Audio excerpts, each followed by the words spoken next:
Olá, excelente tarde para você. Consulta ao doutor que está no ar. Mais uma vez eu te peço licença para invadir o seu espaço, a sua casa, mas te aviso que é por um motivo para lá de especial. Hoje iremos tratar a respeito de um tema urgente, a violência obstétrica. Diversas mulheres, infelizmente, a cada dia sofrem nessa que deveria ser a maior experiência da sua vida, né? Um momento que é para lá de especial, mas que infelizmente pode ser impactado por uma negligência, por um abuso, inclusive por violência corporal, violência física. Mas a grande questão é que muitas mulheres às vezes nem percebem que estão passando por uma condição a que não deveriam. E aí a grande questão é a gente trazer aqui quais são os tipos, de que forma reconhecer e mais do que isso, como denunciar. Se você lembrou de alguém a quem essa nossa consulta é necessária, nós estamos em transmissão ao vivo pelo site, que é www.hittv.com.br.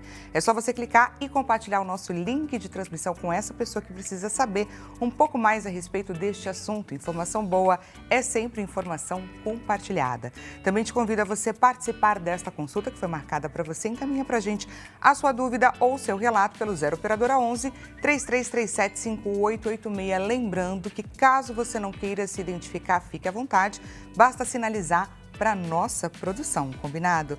Antes da gente entrar aqui no nosso tema de hoje, te lembro que dia é hoje. Hoje é terça-feira, pessoal. Hoje é aquele dia que a gente deixa ali reservadinho na nossa agenda para aprender um pouco mais a respeito dos nossos direitos como fornecedores, como funcionários, como de colaboradores, enfim, são diversas situações que às vezes acontecem ali no nosso dia a dia que a gente não sabe muito bem como agir. E é o dia que a gente aprende demais com a dificuldade do outro. É o dia que a gente recebe o Dr. Leonardo Girundi no quadro O Seu Direito. Agora, Seu Direito, com o advogado Leonardo Girundi. Doutor Leonardo Girundi, seja muito bem-vindo aqui no Consulta Doutor. Ei, Dani, que alegria estar aqui mais uma vez, mais uma semana, junto com você. Vamos então já começar a trazer aqui os problemas da nossa audiência que compartilharam com a gente, estão, é claro, na expectativa de ter ali a grande orientação do Dr. Leonardo. Vou começar com o questionamento do Rafael Tavares, de Florianópolis, Santa Catarina. Tenho uma pequena marca de roupas e descobri que outra loja está usando o mesmo nome e até o mesmo logo nas redes sociais. Ainda não registrei a marca oficialmente. Mesmo assim, eu posso tomar alguma atitude legal para impedir o uso indevido? Que situação é essa do Rafael, não é? Situação complicada. A resposta para essa pergunta é depende. Depende por quê? Porque no Brasil só é dono quem registra. Tá? Tanto no seu imóvel, né, como também a questões de marcas, né? Existe ali um site específico para isso e nós aconselhamos, se você criou uma marca, a primeira coisa que você faz é registrar a marca. A segunda coisa é criar os domínios, né? Domínio de internet, ali, marcas, desenhos, os conceitos todos da empresa são fundamentais para antes de lançar a empresa. O primeiro caso é esse. Por que eu falei depende? Depende porque também nós não sabemos se a outra parte tem o registro da marca. Né? E se ele está usando a marca, por exemplo, antes de você. Se ele não registrou a marca também, estão os dois no lado sombrio da situação. Né? Então, a primeira coisa a você fazer é pesquisar, saber se tem alguém que tem esse registro. E se ele já tiver o registro dessa marca, quem está usando indevidamente é você e não ele. Então, tome cuidado com essa situação, avalie ali se ele tem registro. Se não tem, corra antes de falar qualquer coisa com alguém, corra e faça o registro da marca, do nome comercial, é importante, o nome fantasia, faça esse registro, é a primeira coisa a fazer. O registro é fundamental, é ele que vai garantir os direitos de fato. Exatamente, lembrando que caso ele não tenha registrado e você fizer o registro agora antes dele, você pode exigir, aquele que tem o domínio da marca, tem um registro da marca, ele pode exigir que o outro não utilize. Então você pode exigir que o outro não utilize, você pode exigir indenizações, danos morais por isso. Inclusive, você pode pedir danos materiais, porque muitas vezes é o mesmo setor, né? Então a pessoa está comprando de uma marca achando que é outra marca e isso é indevido. Então o seu direito da sua marca é garantido. Ainda pode dar tempo. Vamos então para o próximo caso da Fernanda Lopes, de João Pessoa, Paraíba. Meu ex-marido começou a postar fotos e vídeos do nosso filho nas redes sociais sem a minha autorização. Eu não concordo porque eu acho que isso expõe a criança demais. Existe alguma lei que me proteja nessa situação? Depende. Hoje foi o dia do depende, né? Por quê? Porque ele, como pai, né, se a foto não é uma foto que expõe, não é uma foto que ali a pessoa está nua, a criança está fazendo, por exemplo, sentada num bar com bebida alcoólica, com um cigarro na boca, porque existem, infelizmente, situações como essa, né, com um cigarro na boca. Se não for uma foto assim, né, assustadora, teoricamente o pai tem direito a postar a foto do filho, né? Sabemos que tem questões de limites, inclusive por causa de segurança, né? Nós recomendamos sempre que não poste com o nome do colégio, não poste imediatamente o que você está fazendo por questões de segurança. Então tem situações de segurança e depende também do tipo de guarda que cada um tem. Se, por exemplo, for uma guarda compartilhada e ele está ali no momento dele de convivência com o filho, ele pode filmar o filho andando de bicicleta com ele no parque. Qual o problema tem nessa situação? E, inclusive, muitas vezes isso é feito para mostrar para a sociedade que existe um relacionamento com o filho. A pessoa acabou muitas vezes saindo do divórcio e todo mundo acha que ele não está cuidando do filho, a pessoa faz exatamente para mostrar o contrário, dar uma satisfação à sociedade, aos amigos, à família que está tentando fazer a sua parte na situação. Mas o melhor caminho sempre, que nós sempre falamos, é o diálogo. A conversa muitas vezes acaba com os problemas. Então, se existem ali situações complicadas das fotos, né, registre, né, mande uma mensagem, peça com educação, crie limites para isso. Proibir simplesmente, né, eu te proíbo tirar foto com o nosso filho, não vai resolver. Mas criar limites para isso, às vezes, é uma boa solução. E estamos no dia do depende, não é, doutor? Porque as situações levam em conta aí os pontos de vista. Exatamente, exatamente. E na realidade é porque muitas vezes a gente esquece que o seu direito começa onde o do outro termina.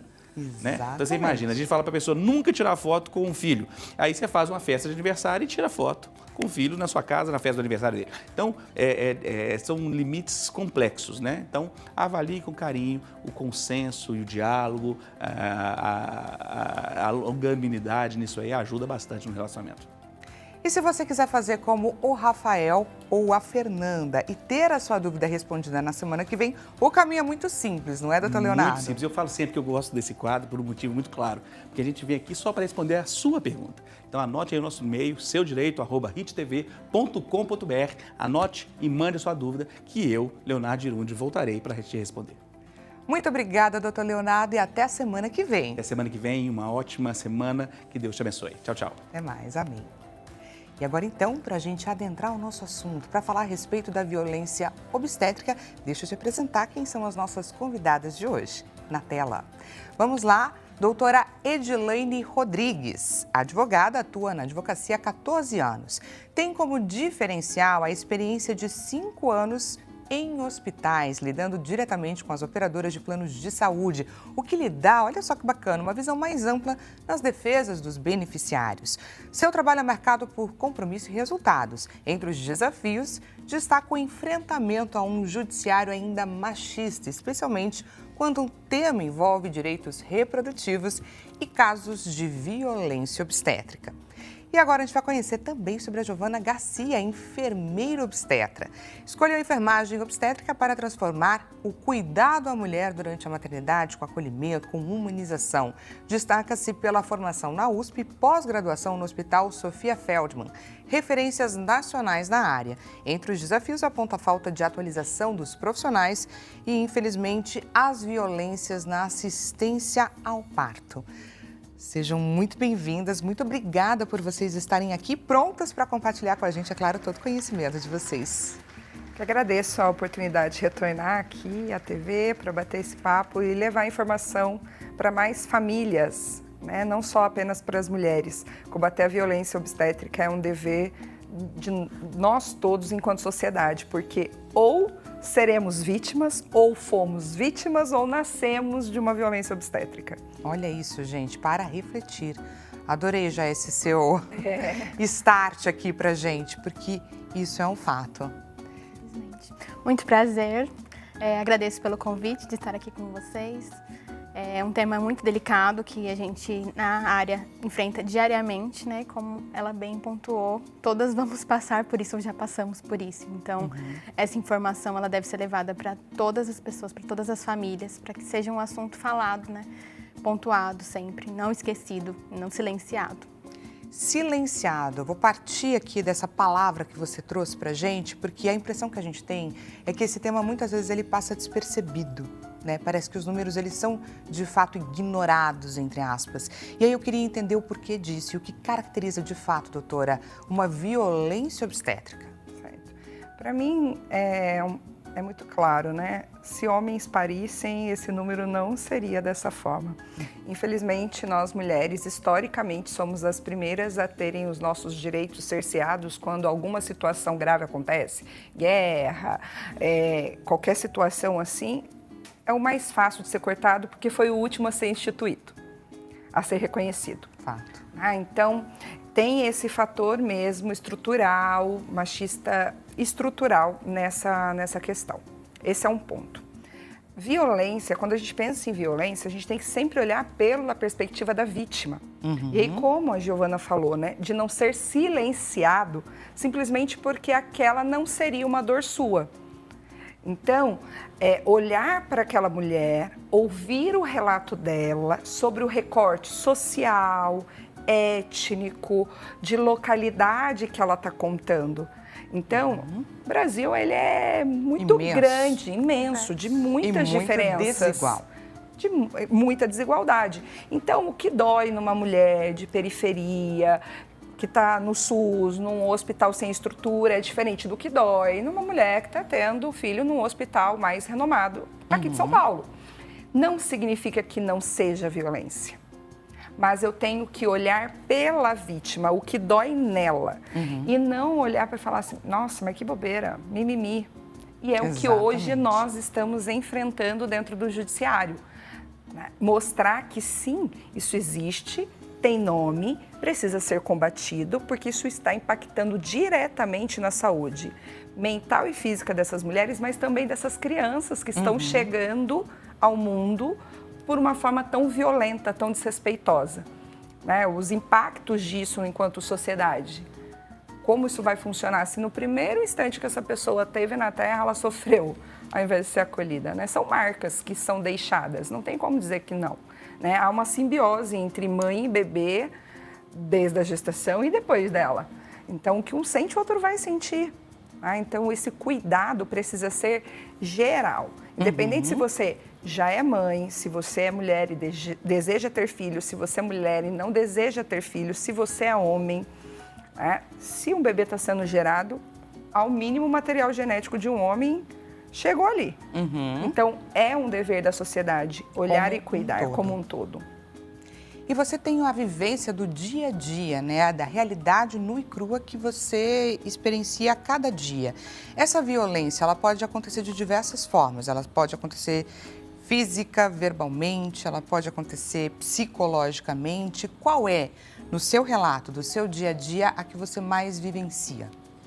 Acredito que a verbal, né? Aquela que é muito sutil, né?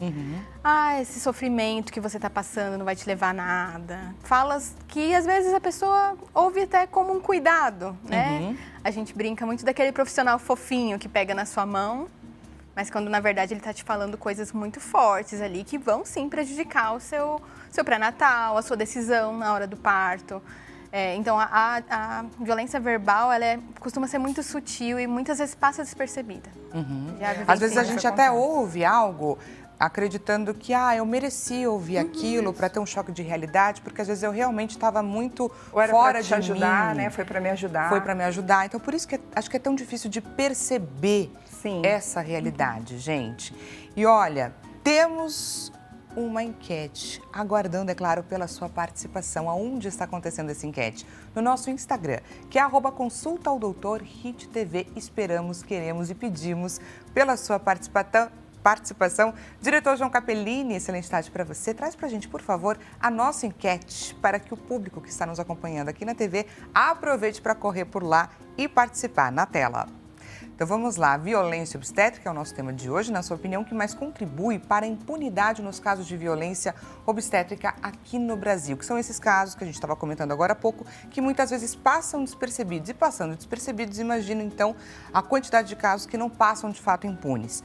Na sua opinião, A falta de fiscalização e controle nos serviços de saúde é uma grande responsável. A negligência ou a omissão das instituições, ou então as vítimas desinformadas sobre os seus direitos é que leva a isso, ou essa cultura que normaliza a violência no parto. Não iremos, é claro, trazer a opinião de vocês a respeito disso, isso vai ficar lá para o final do programa, mas eu acredito que cada uma dessas alternativas tem o seu peso, não é, doutora? Sem dúvida, sem dúvida.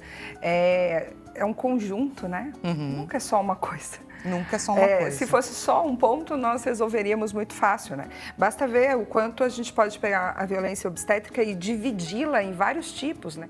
Física, verbal, psicológica, de institucional, de medicalização excessiva ou ausência de medicalização. Então, são várias camadas que é até difícil você pensar só em um daqueles pontos. Realmente, a gente precisava tirar todos eles.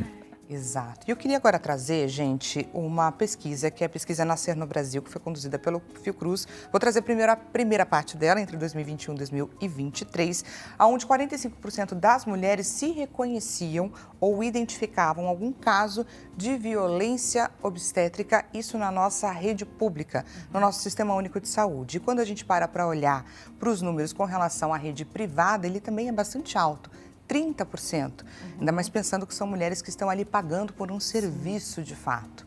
E aí, então, a gente tem uma segunda parte, que foi uma atualização dessa pesquisa, onde esse número muda completamente, gente. A cada 4 mulheres, 3 identificam que passaram por uma situação como essa.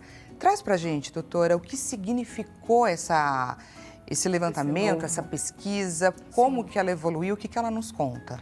Ela nos mostra que as mulheres estão mais informadas do que seria uma violência obstétrica.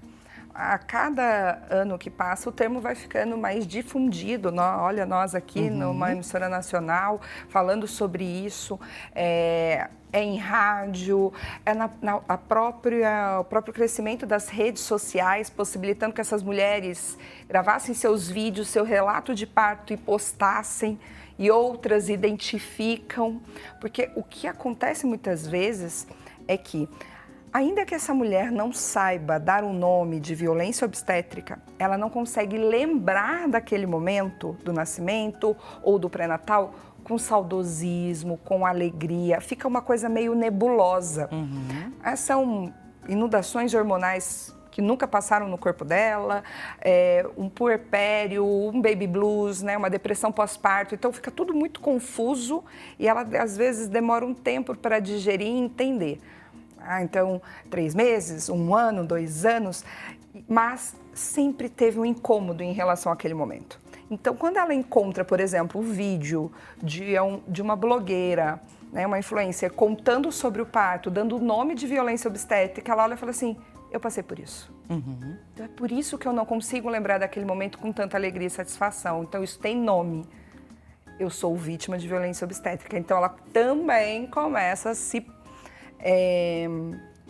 mostrar para esse mundo, falar sobre isso. Isso vai difundindo, né? Onde tem uma gestante, tem mais 10. Onde tem uma mãe com um bebê de 1 ano, tem mais um monte. A gente tem isso de se unir.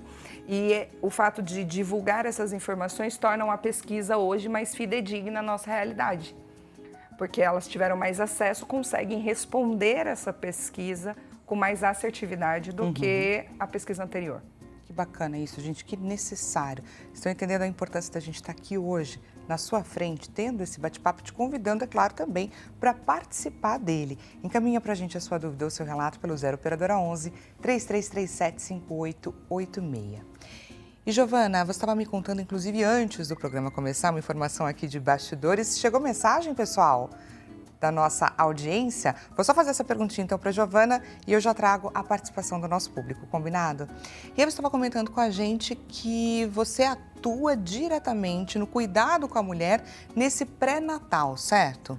Nesse momento do pré-natal. Quais são os cuidados que são necessários e garantidos a essas mulheres que muitas não têm nem noção de que elas podem e devem se aproveitar deles? Acredito que hoje a gente tem a enfermeira, né, a função do enfermeiro como educador cada vez mais presente.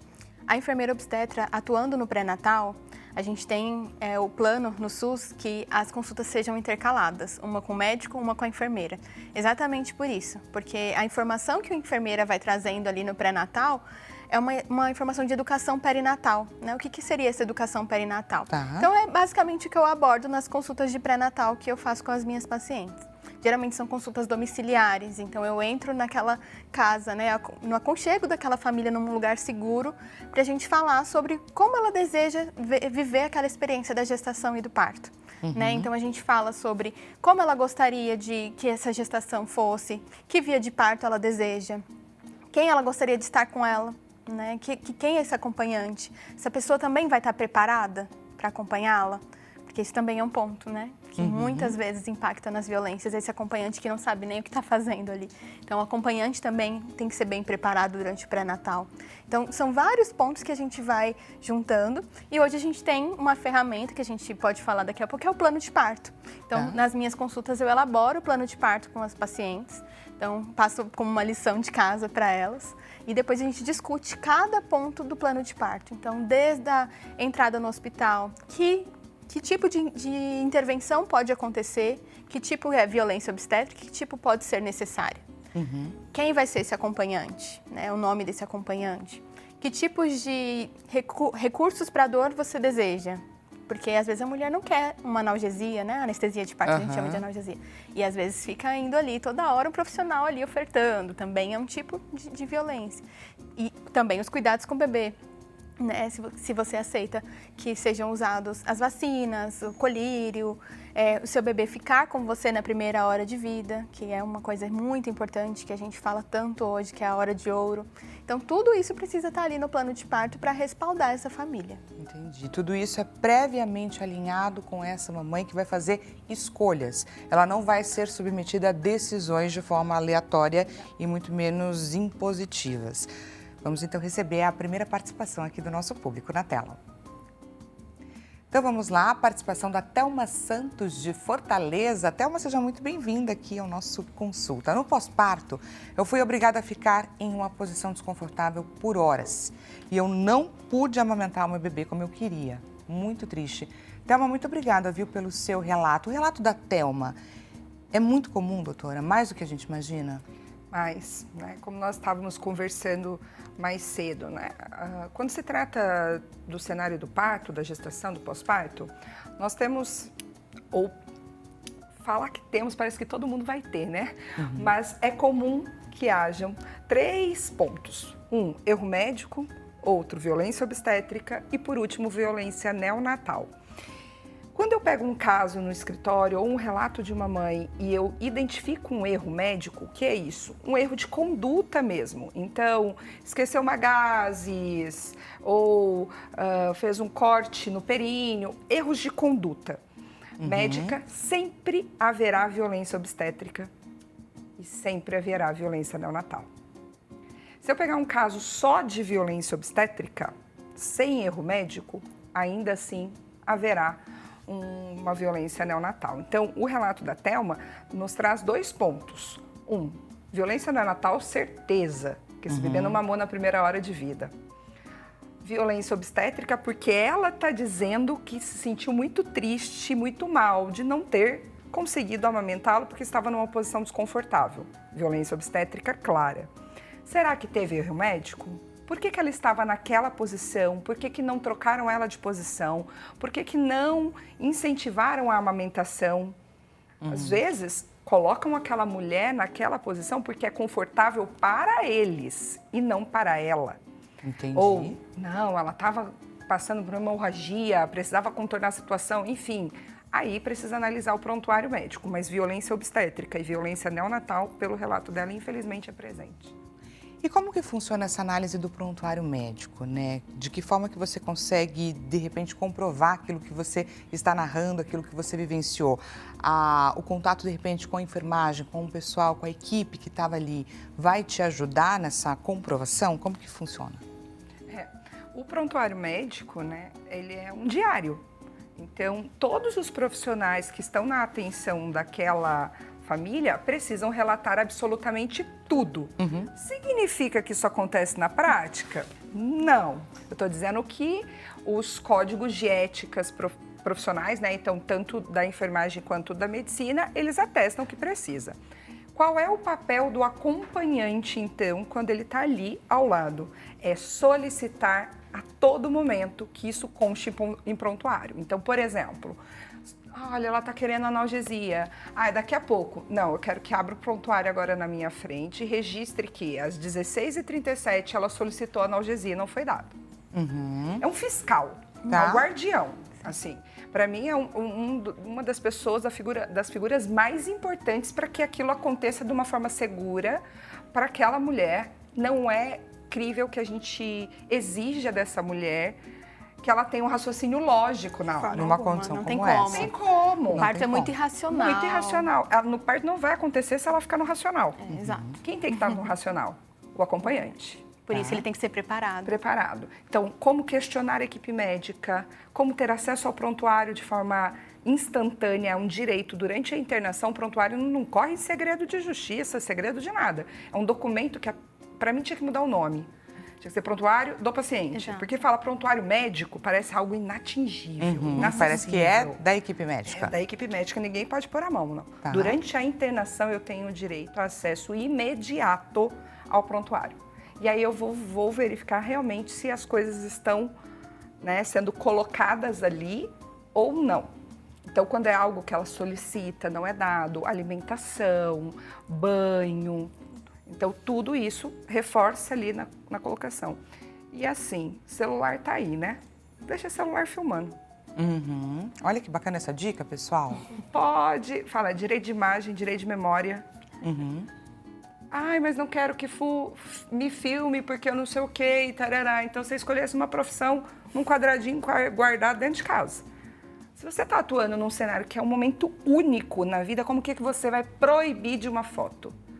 É uma memória, o direito à memória. Né? Isso é constitucional. Então, direito de imagem e memória. Às vezes, áudio. Né? Existem vários recursos. Por isso que o pré-natal, ele é fundamental. A orientação que você recebe para saber a respeito dos seus direitos. Vai fazer toda a diferença. A gente fala que parto não tem replay, né? Não tem. É aquela experiência. É verdade. Então, se preparar... Ali ao vivo não tem como voltar. Se preparar para essa experiência vai fazer toda a diferença. Foi me vindo várias histórias enquanto ela vinha falando.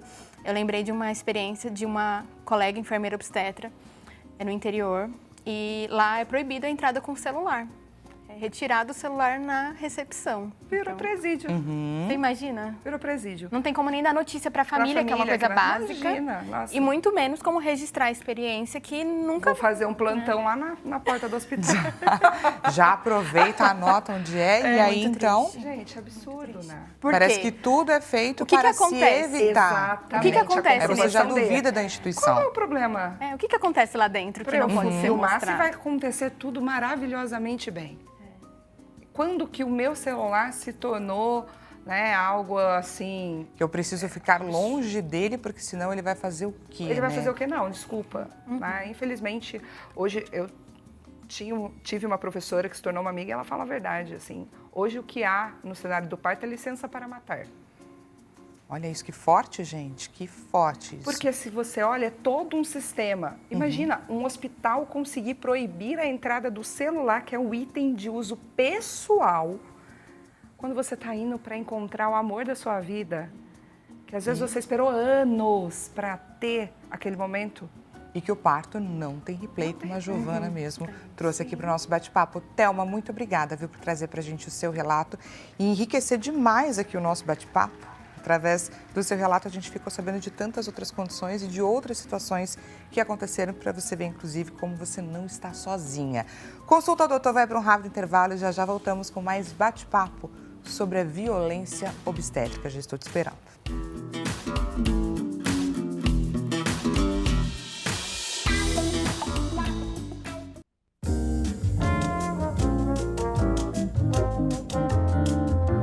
Seja bem-vindo mais uma vez. Consulta ao Doutor está de volta. Caso você tenha acabado de chegar, o bate-papo hoje é urgente, é necessário, é pesado. Estamos falando a respeito de violência obstétrica. uma questão aí que envolve diversas situações que acometem mulheres a cada dia e que muitas vezes passa despercebido, porque por pura falta de informação, muitas vezes essas mulheres não se identificam inclusive como vítimas. E como que você, sem se identificar como vítima, consegue correr atrás dos seus direitos? Mas o que fica sim é uma marca profunda naquela mulher, onde deveria ser o momento mais especial, mais lindo da sua vida, que é o momento do pré-natal, que é o momento do nascimento, do parto e todo o cuidado também no pós-parto. Se você lembrou de alguém a quem essa nossa consulta é necessária e importante, estamos em transmissão ao vivo pelo site, que é www.hittv.com.br, porque o objetivo aqui é a gente entender quais são as formas de reconhecer e de denunciar, qual é o caminho, de que forma que nós mulheres podemos correr atrás dos nossos direitos e acabar com tantos casos que infelizmente a gente vê passarem despercebidos a cada dia. Combinado? Te convido também a você participar desse nosso bate-papo. Traz pra gente a sua dúvida ou o seu relato pelo 0 Operadora 11 3337 5886. Lembrando que caso você não queira se identificar, basta você sinalizar para a nossa produção, que a gente vai tomar todo cuidado para não te expor, mas trazer o seu relato à tona para que a gente consiga debater a sua situação e ajudar tantas outras pessoas, porque eu tenho certeza que o seu sofrimento não é único. Combinado? Temos também uma enquete à sua espera lá no nosso Instagram, que é @consultadoutorhittv. Diretor, coloca, por favor, a nossa enquete na tela. Olha lá por onde que vai caminhar também o nosso bate-papo. Na sua opinião, o que mais contribui para essa impunidade nos casos de violência obstétrica aqui no país? A falta de fiscalização e de controle nos serviços de saúde, a negligência ou a omissão das instituições, as vítimas desinformadas sobre os seus direitos ou a cultura aí que normaliza, infelizmente, a violência no parto. Para você que acabou de chegar, deixa eu te apresentar quem são as nossas convidadas que estão aqui no nosso estúdio compartilhando com a gente todo o seu conhecimento. Doutora Edilane Rodrigues, advogada, aproveito para agradecê-la, e também a Giovana Garcia, que é enfermeira obstetra, que está compartilhando também com a gente toda a sua vivência ali no dia a dia, o trabalho maravilhoso que ela faz na condução, na orientação de mães e famílias nesse momento que é tão especial e que não pode em nenhum momento deixar de ser assistido. Vou agora aproveitar esse nosso segundo bloco para já trazer aqui um relato de uma telespectadora que compartilhou com a gente a sua jornada na tela. Temos esse relato, gente, que ele é anônimo. Lembrando que você que está nos assistindo queira também trazer o seu relato, não queira ser identificado, essa possibilidade existe. Há mais de 20 anos tive meu filho por parto normal. No pós-parto, fiquei sem banho, não tive ajuda nem para ir ao banheiro. Fiz xixi no chão do quarto e, na época, eu não podia nem ter acompanhante. Que forte esse relato, há mais de 20 anos. E essa questão de ter acompanhante é recente, não é tão antiga, Sim. Não é? Nós temos uma lei, né, a Lei do Acompanhante de 2015, que houve um ajuste, né, não nela, mas no acompanhamento de procedimentos com anestesia, depois de todo aquele caso envolvendo anestesista no Rio de Janeiro. Então, nós temos direito ao acompanhante. Quando se trata de um cenário do parto, da entrada até a alta, né, dessa mãe, desse bebê, e também quando eu for fazer um exame, um procedimento em que é necessário a analgesia, anestesia, eu também tenho direito a um acompanhante, né, enquanto mulher. Essa é uma lei de 2015, como eu disse. Durante a pandemia, quiseram cortá-la de todas as maneiras, né? Infelizmente, eu vivi muito isso. Imagino, Foi muito triste. imagino. Ah, ele tá nascendo, pode entrar o acompanhante. Obviamente não ia dar tempo. E passou por toda a experiência do trabalho de parto, que costuma ser a parte mais desafiadora sozinha. Era muito difícil, muito. Cortaram, mas daí a gente olhava, né, eu enquanto profissional olhava para dentro do hospital, estava cheio de fotógrafa. Essa é uma hora que, se é para escolher entre, né, o acompanhante, a fotógrafa, desculpa, por a questão do Covid, não vai entrar, só vai entrar o acompanhante tira foto. Entendi. Tá tudo bem, Tá. né? Porque é um direito federal, uma lei federal, a gente não corta. Não há uma lei federal, estadual do fotógrafo. Mas a gente continua vendendo as fotos e proíbe a entrada do acompanhante. Olha que então, absurdo. em muitos lugares hoje, ainda é uma briga, por exemplo, cerceando ao sexo. Então, pode acompanhante, desde que seja mulher. Mais uma vez, a gente tirando os homens de cenário, nos momentos importantes, né? E colocando uma outra mulher para assumir um papel tão importante quanto, mas às vezes é o genitor que precisa estar ali. Exatamente, para Né? participar desse o companheiro dessa mulher, um momento tão íntimo. Voltando para esse relato que a nossa telespectadora trouxe, né, um relato de 20 anos atrás, né, uma mulher sozinha, enfrentando aí um momento mais do que especial numa situação tão desumana, não é? Tão vulnerável. Se você pegar esse relato dela, parece um campo de concentração? Olha isso, gente. Eu tenho essa sensação. Você fica sozinha, você faz xixi no chão, você evacua no chão, ninguém vem te oferecer comida, ninguém te fala dá o que está banho. acontecendo, quais são os próximos passos. É um passos. campo de concentração. Nem prisão hoje no Brasil não é assim. Entendeu? Tem um banheiro, vai ter outras pessoas juntas, você não está sozinha. É complicado você perceber a forma como nós somos tratadas, sendo que a única forma que existe dessa humanidade continuar até hoje é por meio do nosso corpo. Quer que continue tudo isso aqui? Vão precisar que existam crianças. Para existir crianças, mulheres vão precisar gestar. Se elas gestarem, elas vão precisar parir. Então, como eu desejo que tudo isso que eu estou construindo continue ou que melhore, se eu não respeito aquelas que estão trazendo o povo para a Terra? Exatamente. Para mim é assim... Incoerente. No mínimo, é pensar incoerente. muito só no dinheiro, né, no sistema de fast food dos nascimentos. Então, entra por uma porta, sai pela outra com o bebê, como se não existissem as individualidades, as peculiaridades. Eu trato todas da mesma forma. E, com isso, eu gero mais desigualdades. Porque é óbvio que uma mulher que está aqui, que tem mais acesso à informação, é diferente de um pré-natal que você vai fazer num lugar ribeirinho, num lugar que não chega a nada. Né? E quando chega a enfermeira. A enfermeira é endeusada naquele lugar, porque não tem acesso ao médico. É diferente o acesso à informação. Sim. Então, a forma como ela vai conduzir também é diferente. Porque vai precisar de muito mais empenho do profissional. Só que o que a gente tem não quero me empenhar. Se eu ficar de boinha aqui, eu ganho a mesma coisa. Exatamente. É diferente. O recebido vai continuar sendo o mesmo. Isso. Na sua experiência prática, assim, qual que é o limite entre a conduta técnica necessária, mesmo em meio a uma situação completamente diversa, como foi a pandemia, ou em lugares, ambientes onde não existem recursos, e essa questão da violência, da exposição da mulher em situações que ela não deveria ser colocada? É uma linha muito tênue, né? Até porque existe a intervenção que vai ser necessária, aquela que a gente, por exemplo, vou dar um exemplo como o uso da ocitocina, né? Que é o famoso sorinho, né? Por aí. Muitas vezes a gente precisa da ocitocina para uma indução de parto, para que as contrações realmente engajem ali, a gente tenha um trabalho de parto e a gente tenha a chegada do bebê. Ela pode ser necessária, mas em alguns casos ela é colocada sem orientação da mulher, sem perguntar se ela aceita aquele recurso. Falam que é o sorinho, como se ali não tivesse... Assinou o termo de entrada, recebe o sorinho. Às vezes nem examinou. Exato. É um combo de intervenções. Então, o enema...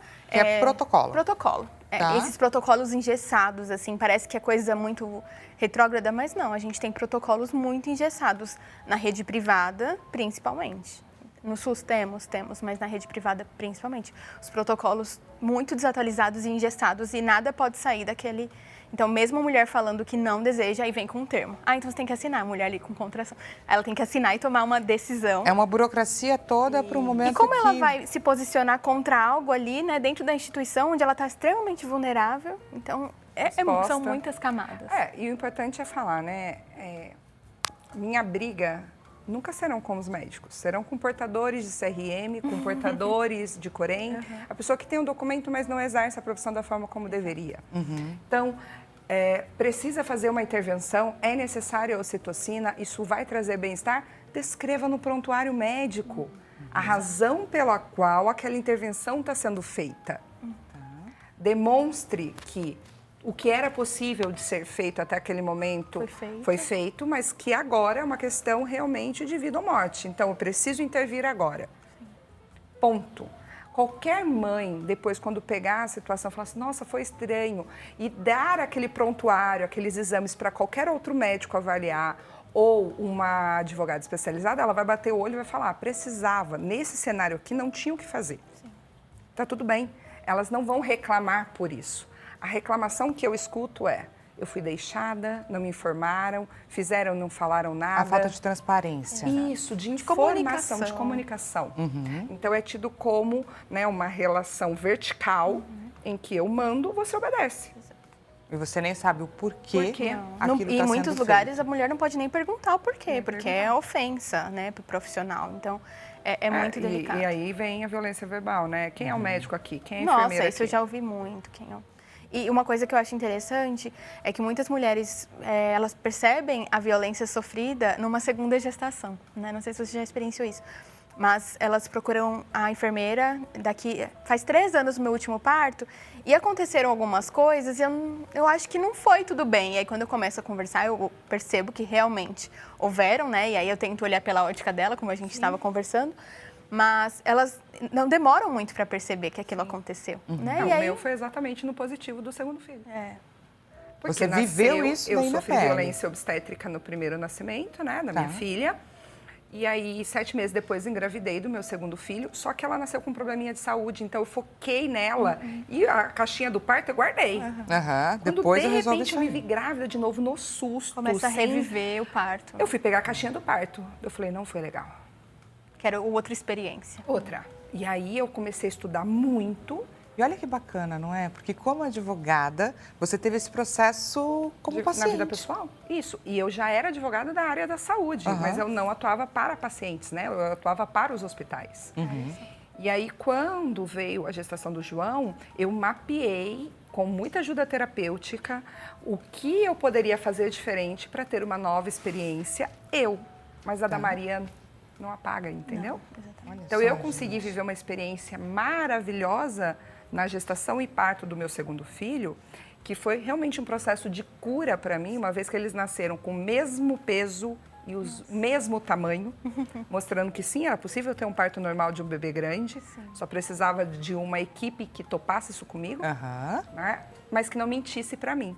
Então, a primeira, ela omitia, ela falava, sim, é possível, mas vamos começar a indução com 37? A chance de dar certo era 0. Então, eu Você foi atrás de informação, se fortaleceu. Contratei uma equipe. E a equipe ainda, né, infelizmente, cometeu violência obstétrica. Para o segundo foi completamente diferente. A forma como eu questionava, a forma como eu buscava. Então, sim, eu pude viver uma experiência diferente, mas a Maria Laura, que é minha primeira filha, não apaga. Por isso que eu falo, quando você explica para uma mãe, num pré-natal, como acontece com o filho, os benefícios de um trabalho de parto, tudo, nenhuma mulher quer uma cesariana agendada. Ela vai falar assim, eu espero o trabalho de parto e vou para a cesariana porque eu não quero bancar o parto normal. Porque ela entende que o bebê está pronto, que está tudo bem com ele, que chegou a hora. A escolha dele, exatamente. Então fala, tem uma epidemia de cesarianas no Brasil porque as mulheres pedem. Não, elas não têm a informação do benefício de se aguardar um trabalho de parto. E elas acham que vão o quê? Vão ser amarradas, vão ficar sem comer, porque é o que mostra vão na sofrer, TV, né? O termo novela, sofrimento. Sofrer por muitas horas até que Isso. inevitavelmente chegue o momento da cesariana. Isso, e exatamente. aqui eu reforço bastante a presença da doula também, não só da enfermeira obstetra, né? São profissionais que vão estar ali te informando, te dando o suporte que você precisa para entender quem é aquele médico, para fazer perguntas estratégicas. A doula é a figura que foi colocada num passado não muito distante com essa função de humanizar o parto, de fato. Então, a gente, por exemplo, orienta que perguntas fazer na visita à maternidade. Que perguntas fazer para o seu profissional ali que está te acompanhando no pré-natal, para saber se ele realmente acompanha uma indução, para saber se ele indica cesárea em quais situações, né? Então, vai mapeando ali aquele profissional. E uma coisa que eu converso muito com qualquer mulher que me procure e fala sobre a experiência, não está sendo legal com o meu pré-natalista. Enquanto o bebê estiver na barriga, ainda dá tempo de procurar outro profissional. Eu também. Olha só, eu recebi cliente que a gente armou um médico, uma equipe completamente nova para ela com 38 semanas. Eu falei assim, não, com esse não vai dar. Chega. Chega, parou, vamos atrás de outro. Enquanto vai ser na nos barriga. últimos minutos do segundo tempo, mas vai Nasceu ser do meu depois de 3 jeito e eu dias. vou tranquila. Sim, já vivenciei. Já fui contratada faltando uma semana. Que bacana. E a paciente agradeceu tanto pela minha presença ali, porque a gente sofreu uma violência muito importante, a gente ficou abandonada na maternidade, uma violência institucional. E a gente faz pouco tempo, foi numa maternidade muito boa. E aí vem aquele monte de questionamento, né? Mas como isso aconteceu? Maternidade renomada. E aí, quando eu fui ler o prontuário, todos jogaram a responsabilidade para mim, como enfermeira externa, para a paciente, que falaram que ela não estava questionando nada. Então, o que eu fiz como profissional externa? Também descrevi tudo em prontuário. Então, a paciente me buscou ali, né? Nos 45 do segundo tempo, o parto aconteceu. E se não fosse, ela ficaria sozinha. Ela ficaria sozinha, ela iria parir sozinha. Você evitou que esse momento acontecesse. A gente estava conversando, pessoal, no intervalo, sobre não existir uma lei federal. E a doutora estava até compartilhando com a gente, né? Porque o regime que a gente vive hoje, cada estado define qual é a sua lei que vai gerir ali a sua população. E a doutora falou para a gente que ela não entende isso como uma falha, porque existem outros caminhos que são muito mais funcionais. Fala um pouquinho para a gente sobre isso. Hoje, os estados e as cidades, elas possuem leis estaduais ou municipais de atenção ao parto humanizado.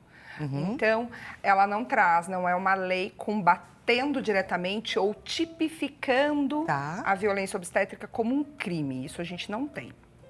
Então, ela traz ali como deveria ser um bom atendimento.